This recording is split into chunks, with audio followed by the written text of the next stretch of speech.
Structure and services. Hospital structure and ಸರ್ವಿಸಸ್ಸಿಗೆ ಬಂದರೆ ಇಲ್ಲಿ ನಿಮಗೆ ಟೈಪ್ಸ್ ಆಫ್ ಹಾಸ್ಪಿಟಲ್ಸ್ನ ಕೇಳ್ತಾರೆ.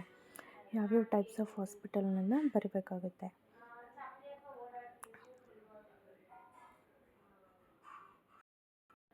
ಟೈಪ್ಸ್ ಆಫ್ ಹಾಸ್ಪಿಟಲ್ಗೆ ಬಂದರೆ like general hospital, specialise hospital, general hospital, normal hospitals.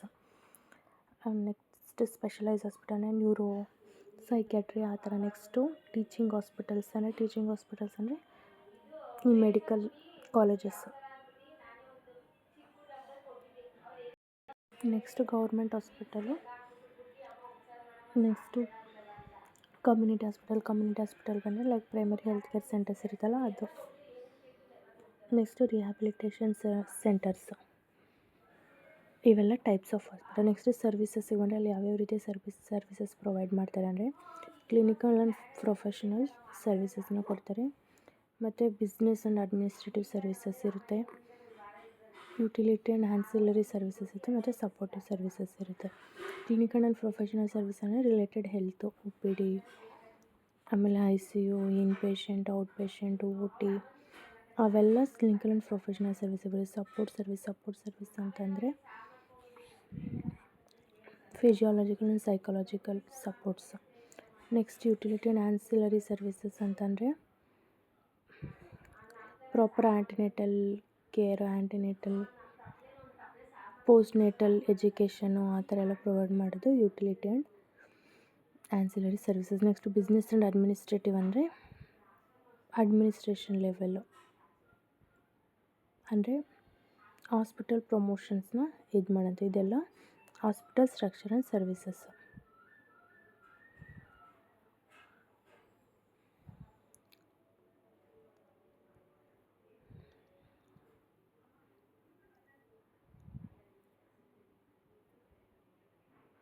Next ಬಂದು communication and interpersonal skills and therapeutic relationship. Communication and interpersonal skills and therapeutic relationship ಇದು ಆಲ್ರೆಡಿ ಕಮ್ಯುನಿಕೇಷನ್ನ ನಾವು ಹೆಲ್ತ್ ಎಜುಕೇಷನಲ್ಲಿ ನೋಡಿದ್ದೀವಿ. ಕಮ್ಯುನಿಕೇಷನ್ ಅಂದರೆ ಏನು, ಕಮ್ಯುನಿಕೇಷನ್ ಕಾಂಪೊನೆಂಟ್ಸ್ ಏನು, ಚಾನಲ್ಸ್ ಯಾವ್ಯಾವು,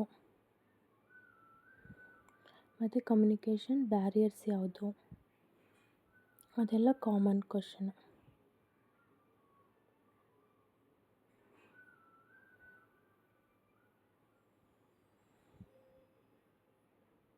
ಸೊ ಇಲ್ಲಿ ಮೇಯ್ನಾಗಿ ನಿಮ್ಗೇನು ಕೇಳ್ತಾರೆ ಅಂತ ಅಂದರೆ ಈ ಜೀರಿಯಾಟ್ರಿಕ್ ಕೇರ್ ಅಸಿಸ್ಟೆಂಟ್ ಆಗಿ ಹೇಗೆ ನೀವು ಕಮ್ಯುನಿಕೇಷನ್ ಬ್ಯಾರಿಯರ್ಸಿಂದ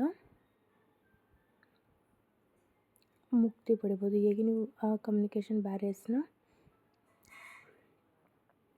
ತಡಿಬೋದು ಅಂತ.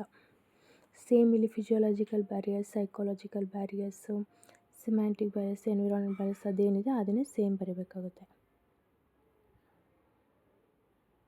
ನೆಕ್ಸ್ಟು ಕಮ್ಯುನಿಕೇಷನ್ ಸ್ಕಿಲ್ಸ್ ಯಾವ್ಯಾವ ಕಮ್ಯುನಿಕೇಷನ್ ಸ್ಕಿಲ್ಸಿಗೆ ಬೇಕಾಗಿರೋಂಥ ಬೇಸಿಕ್ ಪ್ರಿನ್ಸಿಪಲ್ಸು ಅದು same as usual. Next techniques for effective communication same ನಾವು ಹೆಲ್ತ್ ಎಜುಕೇಷನಲ್ಲಿ ಏನು ನೋಡ್ತೀವೋ ಅದೇ.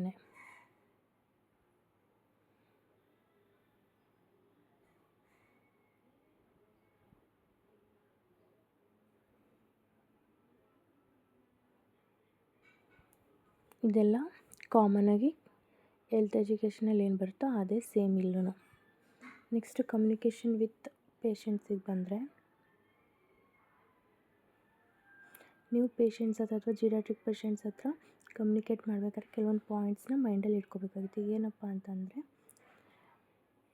ಎಕ್ಸ್ಟ್ರಾ ಟೈಮ್ನ ಕೊಡಬೇಕಾಗುತ್ತೆ. ಎಸ್ಪೆಷಲಿ ಎಲ್ಡರ್ಲಿ ಪೇಷಂಟಿಗೆ ಎಕ್ಸ್ಟ್ರಾ ಟೈಮ್ನ ಕೊಡಬೇಕಾಗುತ್ತೆ. ನೀವು ಫಾಸ್ಟಾಗಿ ನಿಮ್ಮ ಪ್ಲ್ಯಾನ್ನ ರಶ್ ಮಾಡಿ ಇಂಪ್ಲಿಮೆಂಟ್ ಮಾಡಬೇಕು ಅಂತ ಇದು ಮಾಡಬಾರ್ದು. ಮತ್ತು ಡಿಸ್ಟ್ರಾಕ್ಷನ್ನ ಅವಾಯ್ಡ್ ಮಾಡಬೇಕಾಗುತ್ತೆ. ಅಂದರೆ ರೂಮಲ್ಲಿ ಯಾವುದೇ ರೀತಿಯ ಡಿಸ್ಟರ್ಬೆನ್ಸ್ ಇರ್ಬೋದು ಅಥವಾ ಅವ್ರ ಸುತ್ತ ಯಾವ್ದಾದ್ರು ಡಿಸ್ಟರ್ಬೆನ್ಸು ಅದನ್ನು ನೀವು ಅವಾಯ್ಡ್ ಮಾಡಬೇಕು.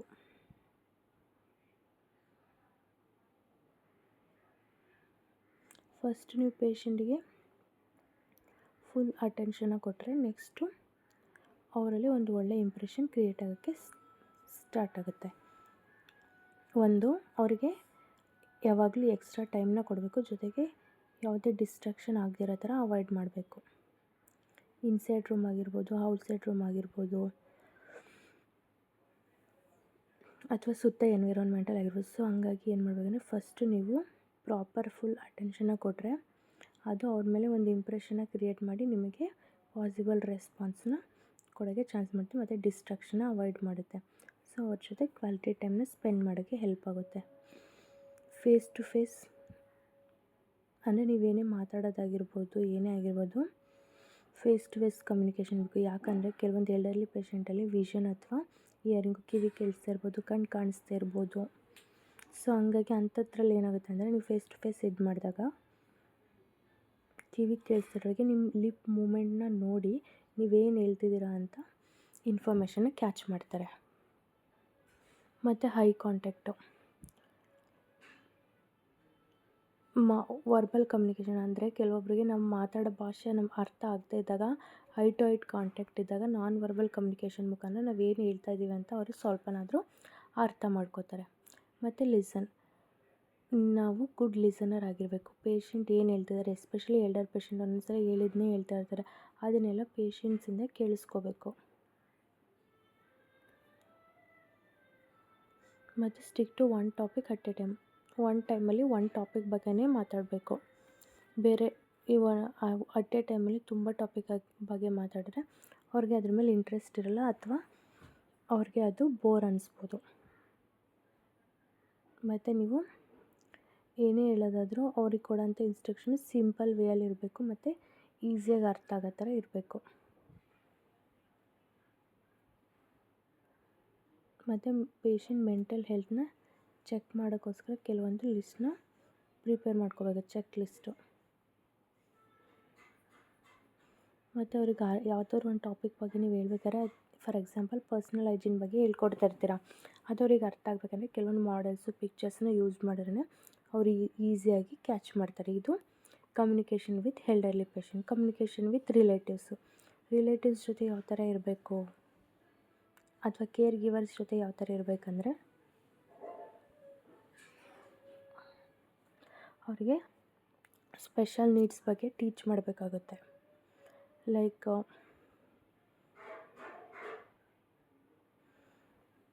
ಅವ್ರಿಗೆ ಯಾವುದೇ ರೀತಿಯಾದ ನೀಡ್ಸ್ನ ಮನೇಲಿ ಕೊಟ್ಟು ನೋಡ್ಕೊಳ್ಳೋಕ್ಕಾಗ್ತಿಲ್ಲ ಅಂದರೆ ಅವ್ರಿಗೆ ಈ ಹೋಮ್ ಕೇರು ಅಥವಾ NGOs ಬಗ್ಗೆ ಕೆಲವೊಂದು ಇನ್ಫಾರ್ಮೇಷನ್ನ ಕೊಡಬೇಕಾಗುತ್ತೆ.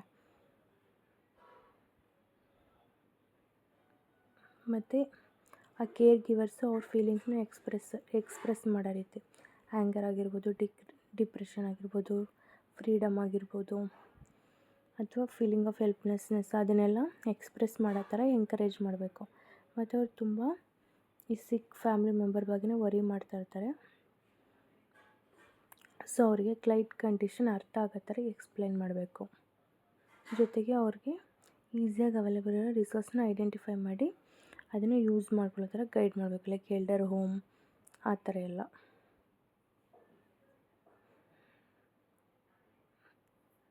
ಇದು ಕಮ್ಯುನಿಕೇಷನ್ ವಿತ್ ರಿಲೇಟಿವ್ಸ್. ನೆಕ್ಸ್ಟ್ ಬಂದು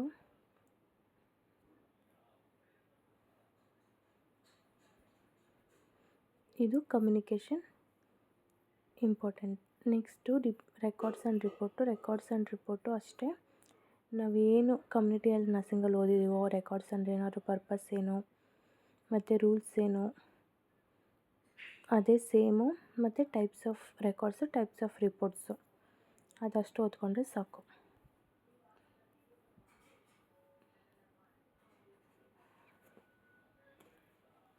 next computer and information technology. ಇದು ಜಸ್ಟ್ ನಿಮಗೆ ಕಂಪ್ಯೂಟರ್ ನಾಲೆಡ್ಜ್ ಗೊತ್ತಾಗಲಿ ಅನ್ನೋದಕ್ಕೋಸ್ಕರ. ಕಂಪ್ಯೂಟರ್ ಅಂದ್ರೇನು ಮತ್ತು ಡೆಸ್ಕ್ಟಾಪ್ ಅಂದ್ರೇನು, ರ್ಯಾಮು, ಪಾರ್ಟ್ಸ್ ಆಫ್ ಕಂಪ್ಯೂಟರ್ಸು ಅದಷ್ಟೇ ಇದರಲ್ಲಿರೋ ಅಂಥದ್ದು.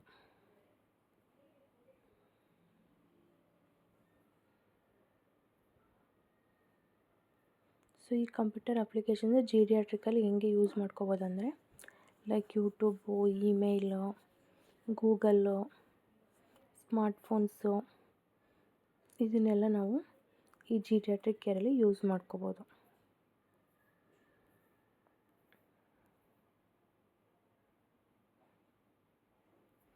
ಇದಿಷ್ಟು ಕಮ್ಯುನಿಕೇಷನ್ ಮತ್ತು ರೆಕಾರ್ಡ್ಸ್ ಆ್ಯಂಡ್ ರಿಪೋರ್ಟ್ಸ್ ಬಗ್ಗೆ. ಕಮ್ಯುನಿಕೇಷನ್ ಅಂದ್ರೇನು, ರೆಕಾರ್ಡ್ಸ್ ಆ್ಯಂಡ್ ರಿಪೋರ್ಟ್ಸ್ ಅಂದ್ರೇನು, ಎಲ್ಲ ಆಲ್ಮೋಸ್ಟ್ ಆಲ್ ಕಮ್ಯುನಿಟಿ ಮತ್ತು ಹೆಲ್ತ್ ಎಜುಕೇಷನ್ ಬರೋದೆ. Just geriatric care assistant, health assistant work ಏನು, ರೆಸ್ಪಾನ್ಸಿಬಿಲಿಟಿ ಏನು, ಕಮ್ಯುನಿಕೇಷನ್ ಅಂದರೆ ಪೇಷಂಟ್ ಜೊತೆ ಯಾವ ಥರ ಕಮ್ಯುನಿಕೇಟ್ ಮಾಡೋದು, ಅವ್ರ ಫ್ಯಾಮಿಲಿ ಮೆಂಬರ್ ಜೊತೆ ಯಾವ ಥರ ಕಮ್ಯುನಿಕೇಟ್ ಮಾಡೋದು, ಅದಷ್ಟೇ. ಮತ್ತು ರೆಕಾರ್ಡ್ಸ್ ಆ್ಯಂಡ್ ರಿಪೋರ್ಟ್ಸ್ನ ಇಡೋದ್ರಲ್ಲಿ ಅವ್ರದ್ದು ರೋಲ್ ಏನು, ಅದು ನಾರ್ಮಲ್ ರೋಲ್ ಆಫ್ ನರ್ಸ್ ಏನಿರುತ್ತೋ ಅದೇ ಇಲ್ಲಿ ಜೀರಿಯಾಟ್ರಿಕ್ ಕೇರ್ ಅಸಿಸ್ಟೆಂಟ್ ಬರಿತೀವಿ ಅಷ್ಟೇ.